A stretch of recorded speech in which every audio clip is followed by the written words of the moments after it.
करते हुए class start कर रहे हैं। पहले क्लास स्टार्ट करने से पहले हम लोग थोड़ा इसके सिलेबस के विषय में जान लेते हैं। हम लोग ये देख लेते हैं कि विशेष रूप से प्रारंभिक परीक्षा में भारतीय अर्थव्यवस्था का वेटेज क्या है। जैसे कि अगर आप लोग क्वेश्चन बैंक को देखिएगा तो पिछले 30 साल के यदि क्वेश्चंस को अगर आप देखते हैं तो आप यदि ध्यान से देखिएगा तो बीपीएससी, ऑल स्टेट पीसीएस और यूपीएससी के प्रारंभिक परीक्षा को समग्र रूप से अगर हम लोग देखें तो लगभग 3000 प्रश्न इंडियन इकोनॉमी से प्रारंभिक परीक्षा में पूछे गए हैं। अब इन 3000 प्रश्नों का यदि हम लोग विश्लेषण करें तो हम लोग को ये ध्यान में रखना है कि प्रत्येक वर्ष जब भी स्टेट पीसीएस हो या यूपीएससी हो, विशेष रूप से स्टेट पीसीएस में 10 से 12 प्रश्न इंडियन इकोनॉमी में रहते ही रहते हैं। यदि आप लोग एनसीईआरटी का 9 से 12 तक के बुक्स को पढ़े हुए हैं तो प्रारंभिक परीक्षा में, मुख्य परीक्षा की मैं बात नहीं कर रहा हूँ, प्रारंभिक परीक्षा में प्रश्न बनाना काफी सरल होता है। अब हम लोग इसके सिलेबस को देखते हैं। मैंने इसके सिलेबस को मुख्यतः 5 भागों में बांटा है, यानी कि प्रारंभिक परीक्षा में जो अर्थव्यवस्था से प्रश्न पूछा जाता है उसके सिलेबस को मैंने 5 भागों में 5 पार्ट्स में बांटा है। तो एक एक करके हम लोग उसके पार्ट्स को देखते हैं। जैसे कि पहला पार्ट है आर्थिक विकास, यानी कि इकोनॉमिक डेवलपमेंट। हम लोग पेपर्स में हमेशा पढ़ते हैं इकोनॉमिक डेवलपमेंट। तो ये इकोनॉमिक डेवलपमेंट होता क्या है, इसमें हम लोग एग्जाम में देखेंगे कि जो भारतीय अर्थव्यवस्था का नेचर है वो इकोनॉमिक डेवलपमेंट का एक पार्ट है। इसलिए जो पहला टॉपिक है आर्थिक विकास में अर्थव्यवस्था का स्वरूप है। दूसरा नेशनल इनकम, नेशनल इनकम के विषय में एग्जाम में पूछा जाता है। यदि आप स्टेट पीसीएस को देखिएगा तो इंडिया का जो नेशनल इनकम है वो और आपके स्टेट का जो नेशनल इनकम है वो, ये दोनों से प्रश्न आपसे पूछे जाएंगे। इसके बाद सतत आर्थिक विकास यानी कि सस्टेनेबल इकोनॉमिक डेवलपमेंट, और ये जो 3 टॉपिक है जो किसी भी इकोनॉमी का कोर पॉइंट होता है, यानी कि एग्रीकल्चर, इंडस्ट्री और सर्विस सेक्टर, ये 3 व्हील्स हैं किसी भी इकोनॉमी को चलाने के लिए। यानी कि प्राथमिक क्षेत्र, प्राइमरी सेक्टर जिसे हम लोग एग्रीकल्चर कहते हैं, सेकेंडरी सेक्टर यानी कि जिसे हम लोग इंडस्ट्री कहते हैं, और टर्शियरी सेक्टर जिसे हम लोग सर्विस सेक्टर कहते हैं। तो इन सब से क्वेश्चन पूछे जाते हैं। उसके बाद है राजकोषीय नीति एवं राजस्व, जिसमें हम लोग को बजट के विषय में, इकोनॉमी सर्वे के विषय में पढ़ना होता है। उसके बाद नियोजन अर्थात योजना, जिसमें हम लोग पहले जो योजना आयोग था उसके संबंध में थोड़ा सा पढ़ना पड़ता है। अब 2015 से जो नीति आयोग आया है उसके संबंध में पढ़ना है। भारत सरकार और स्टेट की सरकार जो हम लोगों के लिए, हम लोग के कल्याण के लिए जो योजनाएं लाती हैं उनके विषय में हम लोग को जानना पड़ता है। और सबसे इम्पोर्टेंट है मनी एंड बैंकिंग, अर्थात मुद्रा और बैंकिंग।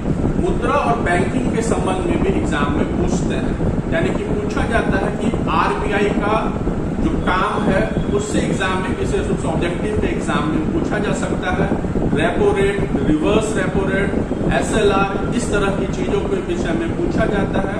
हम लोग से पूछा जा सकता है कि महंगाई को रोकने के लिए आरबीआई क्या काम करती है। इस तरह की चीजें हम लोग से एग्जाम में पूछते हैं। उसके बाद एक ये पूरा चैप्टर है, सेकेंड चैप्टर है सामाजिक विकास यानी कि सोशल डेवलपमेंट। अब कोई भी सरकार सोशल डेवलपमेंट कैसे करेगी, तो सोशल डेवलपमेंट करने के लिए उसे रोजगार देना होगा, उसे गरीबी कम करनी पड़ेगी।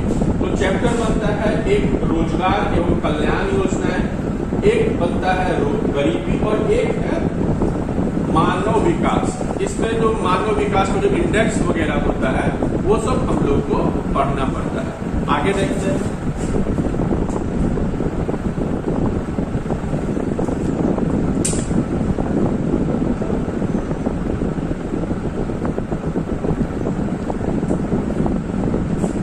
तीसरा है विदेशी क्षेत्र, यहाँ पे विदेशी बदल लिखा हुआ है।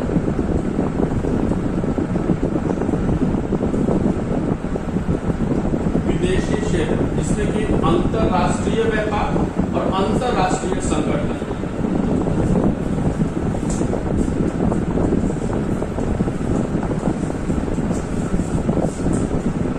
अंतरराष्ट्रीय व्यापार और अंतरराष्ट्रीय संगठन के विषय में हम लोग को जानना होता है। जैसे कि अंतरराष्ट्रीय संगठन में आजकल जो हम लोग वॉर देख रहे हैं रसिया और यूक्रेन के बीच, उसमें हम लोग बार बार यूनाइटेड नेशन की भूमिका के विषय में हम लोग पेपर्स में पढ़ रहे हैं। यूनाइटेड नेशन के विषय में जानना है, इंडियन मॉनेटरी फंड जो है उसके विषय में जानना है, G7 क्या होता है इसके विषय में जानना है, WTO के विषय में जानना है।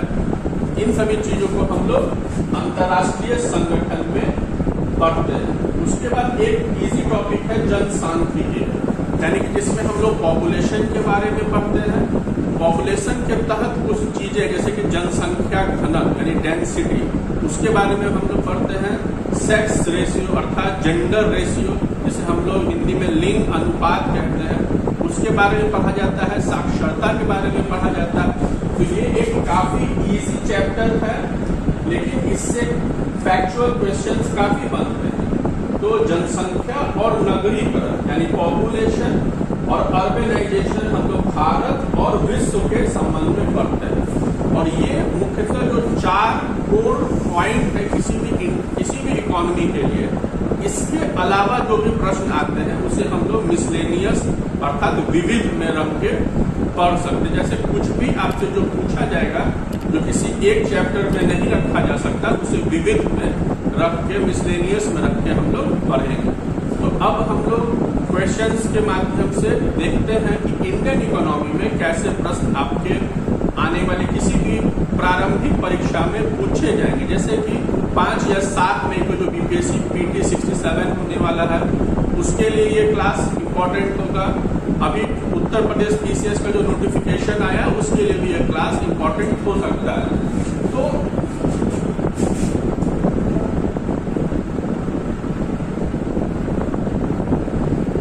तो हम लोग ये 4 भागों में इंडियन इकोनॉमी को बांटे हैं। मेरे अनुसार जो सबसे आसान चैप्टर है उससे हम लोग इस क्लास को स्टार्ट करते हैं, क्योंकि जनरली देखा जाता है कि इंडियन इकोनॉमी को स्टूडेंट काफी हार्ड मानते हैं। तो अगर ये हार्ड है तो उसकी शुरुआत थोड़ा इजी चैप्टर से होनी चाहिए, फिर धीरे धीरे हम लोग जो टफ चीजें हैं जैसे बजट हो गया, इंडियन इकोनॉमी हो गया, उन सभी चीजों को हम लोग टच करेंगे। तो पहला जो चैप्टर है जनसांख्यिकी अर्थात सेंसस।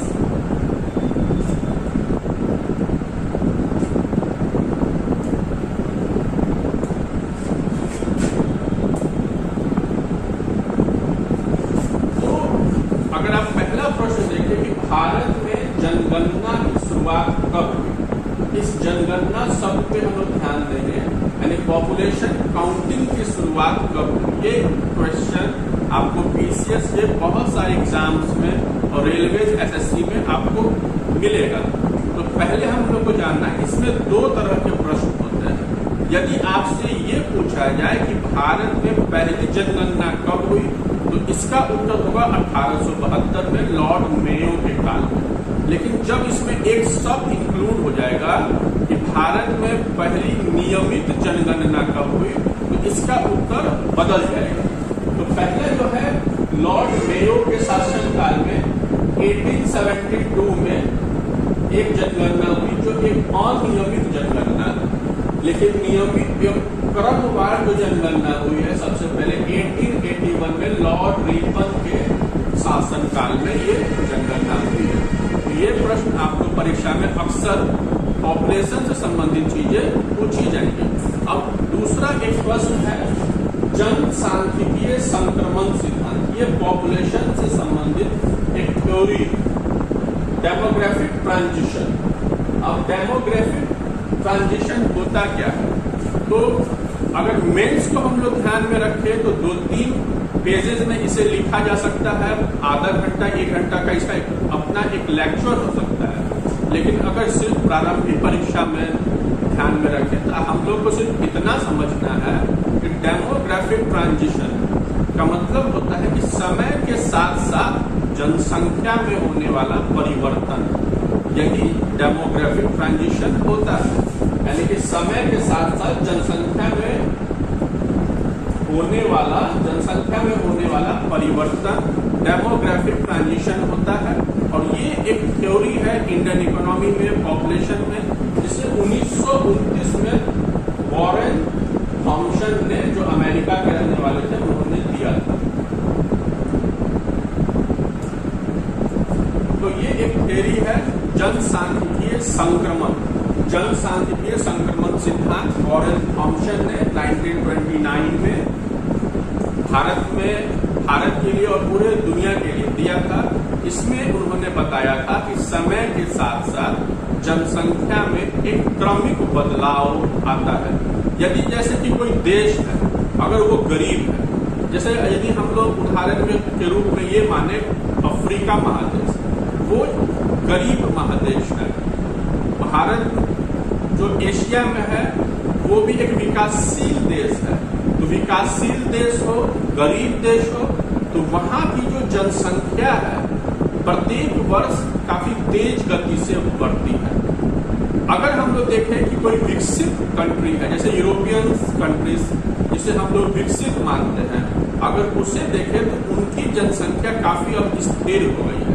तो ये एक संबंध है कि यदि आप विकसित हैं तो आपकी जनसंख्या उस तेजी से नहीं बढ़ेगी जिस तेजी से विकासशील देशों की या गरीब देशों की जनसंख्या बढ़ती है। यही थॉम्सन ने सिद्धांत दिया था, जनसांख्यिकीय संक्रमण सिद्धांत। अब एक सिद्धांत और है माल्थस का जनसंख्या सिद्धांत। यह उत्तर प्रदेश विशेष में अभी तक 3 बार पिछले 30 वर्षों में पूछा गया है कि माल्थस का जनसंख्या सिद्धांत क्या है। तो माल्थस महोदय ने जनसंख्या के संबंध में पूरी दुनिया में सबसे पहले थ्योरी लाए थे।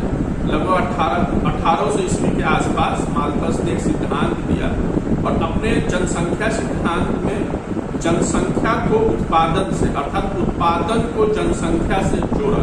उनका कहना था कि ये जो उत्पादन है अर्थात प्रोडक्शन है वो अंकगणितीय क्रम में बढ़ता है। यानी कि यदि एक साल में भारत में 100 किलो अनाज होता है तो अगले साल वो 200 किलो के दर से बढ़ेगा, फिर अगले साल वो 300 किलो के दर से बढ़ेगा। लेकिन ये जो जनसंख्या है वो ज्यामितीय क्रम से बढ़ती है, यानी कि ज्योमेट्रिकल फॉर्म में बढ़ती है।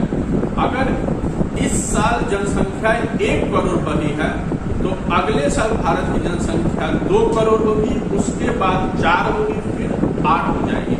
इसे ही कहते हैं ज्यामितीय क्रम। यानी कि जो प्रोडक्शन है 1, 2, 3, 4 के रेशियो में बढ़ता है और ये जो पॉपुलेशन है 1, 2, 4, 8, 16, 64 इस क्रम में बढ़ता है। यानी कि जनसंख्या तीव्र गति से बढ़ती है और उसके तुलना में उत्पादन उतने तीव्र गति से बढ़ता नहीं है। इसलिए माल्थस ने कहा कि जनसंख्या नियंत्रण काफी आवश्यक है और उन्होंने एक सिद्धांत दिया था जो आज के समय के लिए उपयोगी नहीं है। उन्होंने कहा कि ये जो विवाह करने की जो प्रथा है इस पे लगाम लगाया जाए तो जनसंख्या पे नियंत्रण किया जा सकता है, जो व्यवहारिक नहीं है। लेकिन यदि एग्जाम में पूछा जाए कि माल्थस ने क्या उपाय बताया था जनसंख्या को नियंत्रित करने के लिए, तो हम लोग को बताना है कि विवाह प्रथा को रोकने की बात माल्थस ने कही थी 1798 में।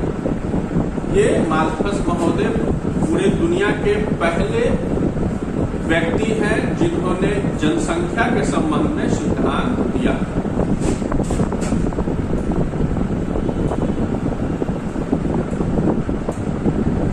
अब अगला प्रश्न है महान विभाजन का वर्ष, ईयर्स ऑफ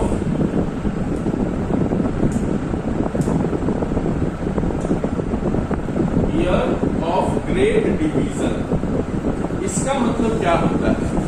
अगर हम लोग 1901 से 2011 तक की जनसंख्या को देखें तो हम लोग देखेंगे कि जनसंख्या अधिकांश दशक में बढ़ी है। यदि 2001 से 11 की जनसंख्या को देखिएगा, अगर आप उसको 1991 से 2001 से तुलना करिएगा तो हम लोग देखें कि प्रत्येक 10 वर्ष में जनसंख्या बढ़ी है। लेकिन एक वर्ष ऐसा था कि 1921, इस डिकेड में क्या हुआ कि जनसंख्या घट गई, यानी कि 10 वर्ष के अंतराल में भारत की जनसंख्या जो अक्सर बढ़ी हुई प्रतीत होती है, 100-125 साल में हम लोगों ने देखा है, वही जनसंख्या 1921 के दशक में घट गई थी। और इसके बाद 1921 के बाद जब भी काउंटिंग हुआ है तो देखा गया है कि जनसंख्या कभी भी ऋणात्मक अर्थात निगेटिव नहीं गई है, जब भी हुई है वो पॉजिटिव हुई है। इसलिए 1921 को जनसंख्या के लिए एक विभाजक या विभाजन वर्ष कहा जाता है, यानी कि 1881 से 1891 या 92 में जो पॉपुलेशन हुआ उस समय पॉपुलेशन बढ़ा, लेकिन ये जो 1921 का समय था, इस डिकेड में जब पॉपुलेशन काउंटिंग हुई तो देखा गया कि जनसंख्या निगेटिव हो गया। और 1921 के बाद से 2011 तक जब भी पॉपुलेशन काउंटिंग हुआ है तो देखा गया है कि जो पॉपुलेशन है वो पॉजिटिव ही रहा है। इसलिए 1921 को एक महान विभाजक वर्ष कहा जाता है। यदि हम लोग बीपीएससी के प्रारंभिक परीक्षा में 2018 के पेपर को देखेंगे जो 1 जुलाई को हुआ था, उसमें ये प्रश्न आया था।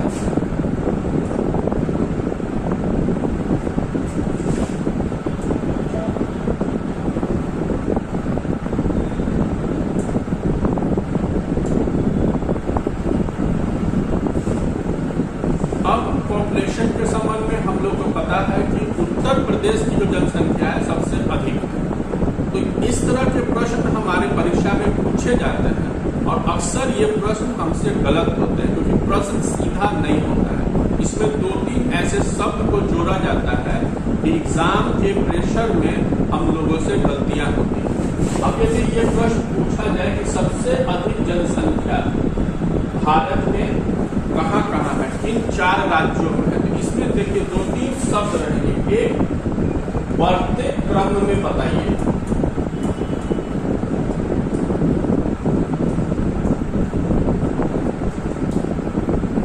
या बोला जाएगा कि घटते क्रम में,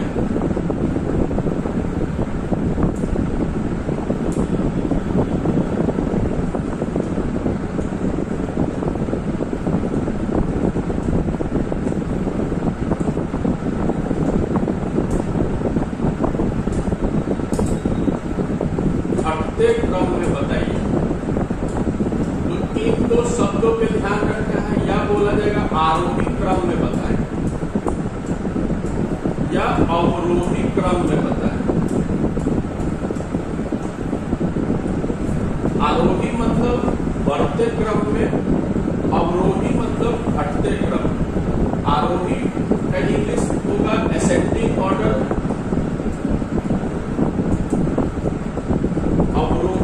डिसेंडिंग ऑर्डर।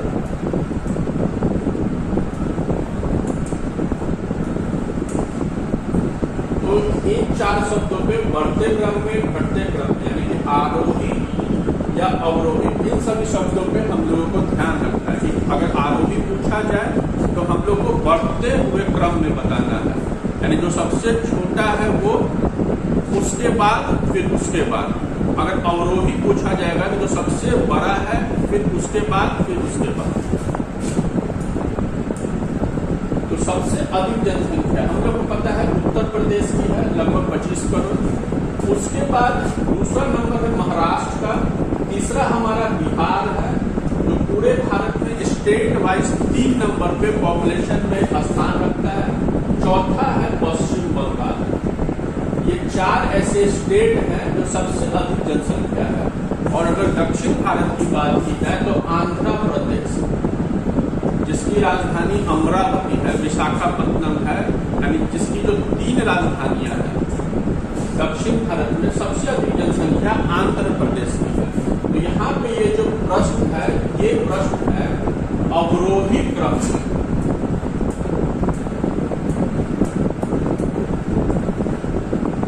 अर्थात डिसेंडिंग ऑर्डर में, ये आपसे घटते हुए क्रम में प्रश्न पूछ रहा है। तो इन 3 शब्दों पे हम लोग को ध्यान रखना है।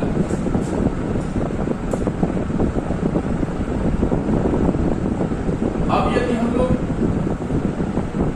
ओवरऑल देखते हैं कि स्टेट और यूनियन टेरिटरी में सबसे कम जनसंख्या किसकी है, तो लक्षद्वीप की। ये एक यूनियन टेरिटरी है और पूरे भारत में लगभग 64,000 जनसंख्या लक्षद्वीप की है, जिसकी राजधानी काबा रहती है।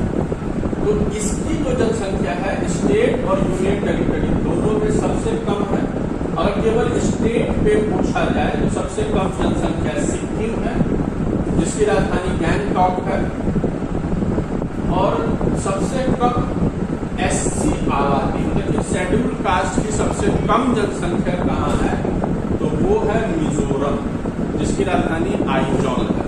अब यहाँ पे लक्षद्वीप का प्रश्न आया है, तो हम लोग जानते हैं कि लक्षद्वीप एक हम लोग का यूनियन टेरिटरी है। जब भारत आजाद हुआ था तो उस समय 500 से अधिक हमारे पास रियासतें थे, जो भारत में भी सम्मिलित हो सकते थे, पाकिस्तान में भी सम्मिलित हो सकते थे और स्वतंत्र भी रह सकते थे। और इसके साथ साथ कुछ ऐसे आइलैंड थे जिसपे प्रत्यक्ष रूप से भारत का अधिकार नहीं था। तो जब इसके एकीकरण की बात आई तो लक्षद्वीप को जब पटेल साहब ने देखा तो उन्हें लगा कि लक्षद्वीप एक ऐसा आइलैंड है जिसपे भारत अपना अधिकार कर सकता है। अब चूंकि लक्षद्वीप की जो जनसंख्या थी वो ट्राइबलों की थी, ऐसे ट्राइबल जिनका धर्म मुस्लिमों का था, यानी कि इस्लाम धर्म के ट्राइबल वहां पे काफी कम संख्या में रहते थे।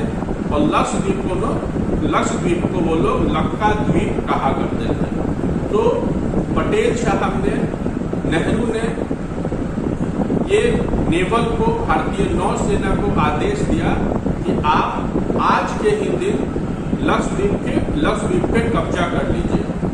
और जैसे ही भारत की नौसेना उस पर कब्जा की, उसके आधे घंटे के बाद पाकिस्तान की भी नौसेना उस पर कब्जा करने के लिए आ गई। यानी कि यदि 30 मिनट से 35 मिनट यदि लेट हो जाता तो ये लक्षद्वीप भारत का नहीं पाकिस्तान का हो जाता। तो ये एक दिलचस्प कहानी है लक्षद्वीप का, कि किस प्रकार लक्षद्वीप को भारत में मिलाया गया था।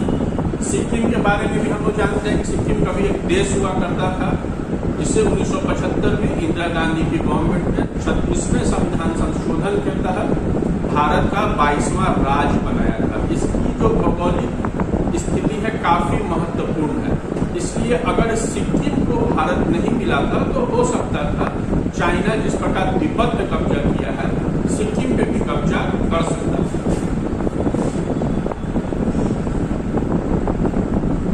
अब ये प्रश्न है 2011 की जनगणना में जनसंख्या वृद्धि दर, यानी कि 2001 से 2011 के बीच जनसंख्या कितने प्रतिशत से बढ़ी है, तो इसका उत्तर होगा 17.7। ये एक इम्पोर्टेंट क्वेश्चन है, इसको ध्यान में रखना है।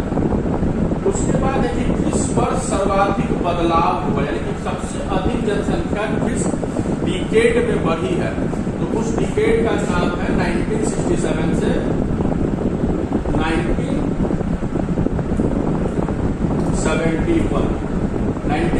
1961 से 1971 के बीच लगभग 25% से के रेशियो से जनसंख्या बढ़ी है।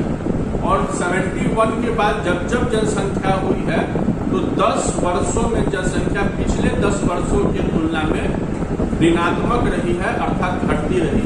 तो ये भी हम लोग को ध्यान में रखना है कि 1971 के बाद निरंतर जनसंख्या में पिछले 10 वर्ष की तुलना में गिरावट आई है।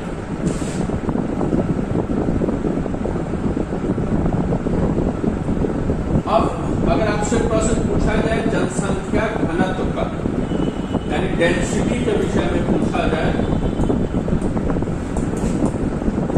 पॉपुलेशन डेंसिटी भारत की कितनी है, तो इसका उत्तर होगा 382। ये भारत की पॉपुलेशन डेंसिटी है। पॉपुलेशन डेंसिटी होता क्या है? डेंसिटी मतलब होता है, अगर जैसे कि ये नॉर्थ है, ये साउथ है, ये ईस्ट है, ये वेस्ट, आप इसको लंबाई यदि मानते हैं और इसको चौड़ाई मानते हैं, यहाँ से यहाँ ये 1 किलोमीटर और ये 1 किलोमीटर है, तो 1 किलोमीटर लंबाई और 1 किलोमीटर चौड़ाई के कुल भाग को घनत्व कहा जाता है, यानी कि स्क्वायर किलोमीटर। 1 स्क्वायर किलोमीटर में 1 किलोमीटर लंबा और 1 किलोमीटर चौड़ा में कितनी जनसंख्या निवास करती है? तो भारत में स्क्वायर किलोमीटर में 382 लोग पूरे भारत में निवास करते हैं। अब एक प्रश्न है, जनसंख्या में जाति को सम्मिलित किया गया, यानी कि जाति कौन से लोग किस जाति के हैं, इससे संबंधित प्रश्न को 2011 के जनसंख्या में रखा गया था। किसकी अध्यक्षता में? प्रणब मुखर्जी की अध्यक्षता में। प्रणब मुखर्जी की अध्यक्षता में एक GOM अर्थात मंत्री समूह बना और मंत्री समूह ने इस बात को बताया कि जनसंख्या यानी पॉपुलेशन काउंटिंग जब होगा तो उसमें ये पूछा जाए कि कौन व्यक्ति किस जाति का है। अब हम लोग को पता है कि हमारे जो प्रणब मुखर्जी हैं 2012 से 2017 के बीच में ये राष्ट्रपति बने थे, जो उत्तर प्रदेश के रहने वाले थे। उत्तर प्रदेश में एक जिला है बीरभूम, वहाँ के रहने वाले थे। वो हमारे भूतपूर्व राष्ट्रपति हैं जो अब हमारे बीच नहीं है।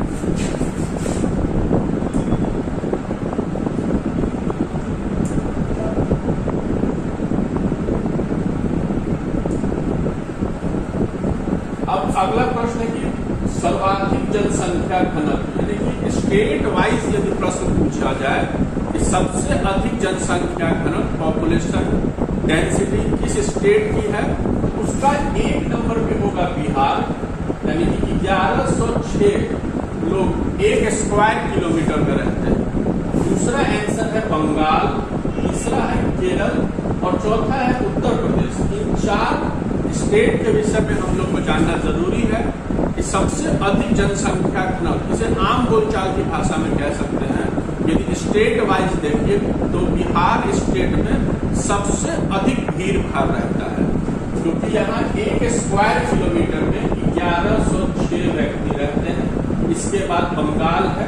जब 2001 का काउंटिंग हुआ था तो पूरे भारत में बंगाल सर्वाधिक जनसंख्या घनत्व वाला स्टेट था, लेकिन 2011 के काउंटिंग में अब बिहार सबसे अधिक जनसंख्या घनत्व वाला स्टेट है। उसके बाद केरल है, उसके बाद उत्तर प्रदेश है। अब ये यूनियन टेरिटरी से संबंधित प्रश्न है, केंद्र शासित प्रदेश से संबंधित प्रश्न है कि सबसे अधिक जनसंख्या घनत्व किस केंद्र शासित प्रदेश में, यानी अवरोही क्रम में यदि हम लोग इसे सजाते हैं, डिसेंडिंग ऑर्डर में सजाते हैं, तो दिल्ली 1 नंबर पे है, फिर चंडीगढ़ है, फिर पुडुचेरी है, फिर दमन एवं दीव है। इसे अब दमन एवं दीव और दादरा नगर हवेली सम्मिलित रूप से कहते हैं। तो सबसे अधिक जो जनसंख्या घनत्व है इस दिल्ली का है। अगर स्टेट वाइज और यूनियन टेरिटरी दोनों को मिला दिया जाए तो सबसे अधिक जनसंख्या घनत्व यदि किसी की है तो दिल्ली की है।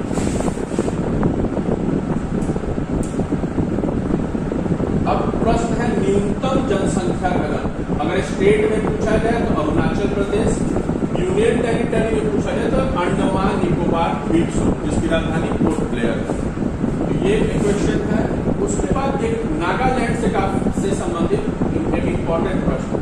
देखिए, जब 1991 का 1991 का जब जनसंख्या काउंटिंग हुआ, 1991 में जब जनसंख्या काउंटिंग हुआ तो देखा गया कि 10 सालों में सबसे अधिक जनसंख्या यदि किसी स्टेट की बढ़ी है तो नागालैंड की बढ़ी है। यानी कि 1991 से 2001 के बीच में नागालैंड की जनसंख्या 10 साल में पूरे भारत में सबसे अधिक बढ़ी। लेकिन जैसे ही 2001 से 11 के बीच पॉपुलेशन काउंटिंग हुआ तो 10 सालों में पॉपुलेशन माइनस अर्थात ऋणात्मक हुआ। ये एक ड्रास्टिक चेंज नागालैंड का आया और देखा गया कि वो स्टेट जिसकी जनसंख्या 10 सालों में सबसे अधिक बढ़ी, उसकी ही जनसंख्या 10 सालों में ऋणात्मक हो गई, यानी कि विगत 10 वर्षों में उसने अपने जनसंख्या को बढ़ने ही नहीं दिया। तो ये एक अच्छी बात है कि कोई स्टेट अपने गलतियों से सीख लेता है। अब जैसे हम लोग को पता है कि अनुच्छेद 370 का संबंध कभी जम्मू कश्मीर से हुआ करता था और हम लोग को ये भी जानना चाहिए कि अनुच्छेद 371 का संबंध नागालैंड से है। जिस प्रकार हम लोग जम्मू कश्मीर में 2019 से पहले जमीन नहीं खरीद सकते थे, विवाह नहीं कर सकते थे, वही स्थिति नागालैंड की भी है। तो वहां भी हम लोग अगर नागालैंड के मूल निवासी नहीं है तो वहां जमीन नहीं खरीद सकते हैं, वहां की लड़कियों से विवाह भी नहीं कर सकते हैं। यानी कि अनुच्छेद 371 का संबंध नागालैंड से। अब चूंकि कश्मीर एक बहुत बड़ा भारत के लिए वोट बैंक है, तो हमेशा 370 के नाम पे एक उबाल भारत में आता है, लेकिन नागालैंड